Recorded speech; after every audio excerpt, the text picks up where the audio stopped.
Harding road पर आपको बता दें कि राबड़ी देवी को नया आवास मिलेगा, लेकिन जो पूर्व मुख्यमंत्री राबड़ी देवी हैं, जिस आवास में वो रह रही हैं, अब भवन आवास मंत्रालय ने उन्हें वो आवास खाली करने के लिए आदेश दे दिया है। वो इस घर को खाली करेंगी। उनका जो नया पता होगा वो हार्डिंग रोड पर होगा, जहां पर उनको नया आवास आवंटित किया गया।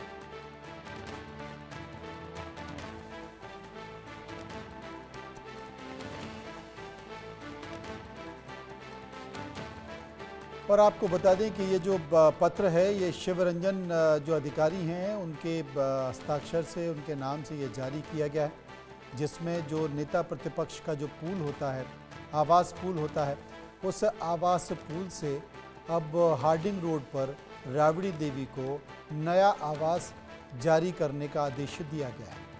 लालू परिवार को एक और झटका माना जा रहा है। आपको बता दें कि अभी राबड़ी देवी जिस मकान में रहती हैं वो आवास काफ़ी बड़ा है और लिहाजा अब उन्हें एक दूसरा आवास आवंटित किया गया है, जो कि हार्डिंग रोड पर है। अब उनका नया पता हार्डिंग रोड पर दिखाई देगा।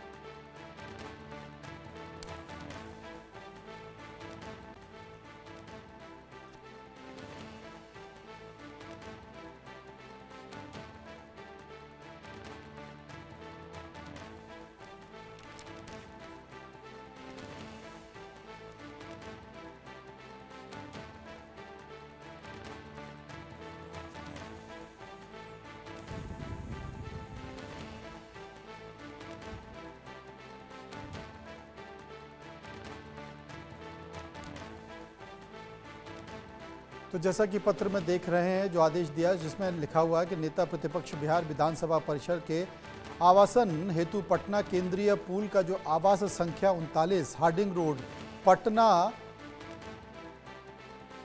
आवंटित किया जाता है। तदनुसार पूर्वादेश में विखंडित करते हुए श्रीमती राबड़ी देवी माननीय नेता प्रतिपक्ष विधान परिषद को ये आवास संख्या 39 हार्डिंग रोड आवंटित किया जाता है। प्रस्ताव में सक्षम प्राधिकारी का अनुमोदन भी प्राप्त है।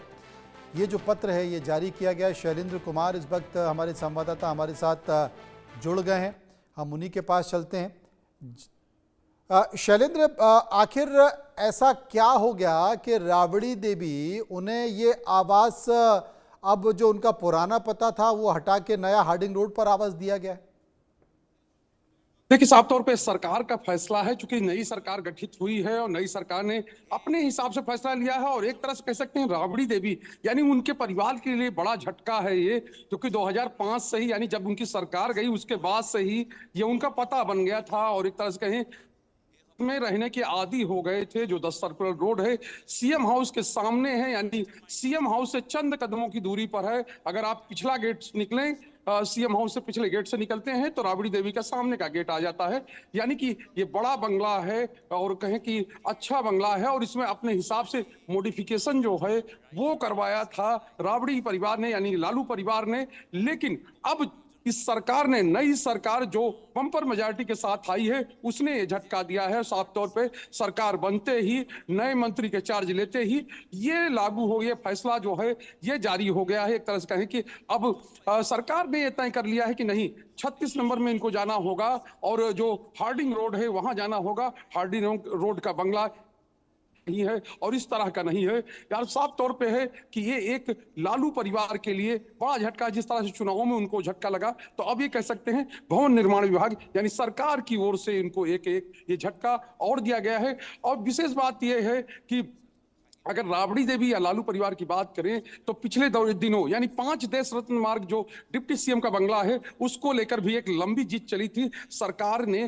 पोलो रोड है यानी एक पोलो रोड है उसको जो नेता प्रतिपक्ष जो विधानसभा का होता है उसके लिए तय कर रखा था, लेकिन तेजस्वी यादव ने बड़ा मॉडिफिकेशन कराया था और बड़ी चर्चा हुई थी उस समय जब पहली बार वो हटे थे और कहें कि 5 देश रत्न मार्ग को लेकर, और तब जो है सरकार ने तय किया था, सुप्रीम कोर्ट तक मामला गया था, लेकिन उसके बाद भी सुप्रीम कोर्ट ने आदेश दिया था कि ये बंगला खाली करना पड़ेगा। तब तेजस्वी यादव ने जाकर उस बंगले को खाली किया था और जो बंगला सामने आया था, अब उस समय के डिप्टी सीएम यानी जो सुशील मोदी थे उन्होंने ले जाकर पत्रकारों को बंगला दिखाया कि आखिर क्या शानो शौकत उस बंगले के अंदर थी, किस तरह की चीजें की गई थी। तो साफ तौर पे जो लालू आवास है यानी राबड़ी आवास है और जिसमें अभी तक ये लोग रह रहे हैं, अब ये इनको खाली करना पड़ेगा या फिर ये लोग जिस तरह से तेजस्वी यादव ने कोर्ट का सहारा लिया था या अन्य कहीं के अन्य जो सक्षम प्राधिकार हैं उनके पास जाकर अपनी बात रखी थी, अगर सरकार मानती है तो अच्छा है, नहीं तो ये बंगला उनको खाली करना पड़ेगा। विशेष बात यह है इसके साथ ही चूंकि बंगला खाली करने के साथ ही एक नया बंगला उनको अलॉट कर दिया गया है, तो जाहिर सी बात है तय समय के अंदर उनको ये बंगला खाली करना पड़ेगा। बहुत बहुत शुक्रिया।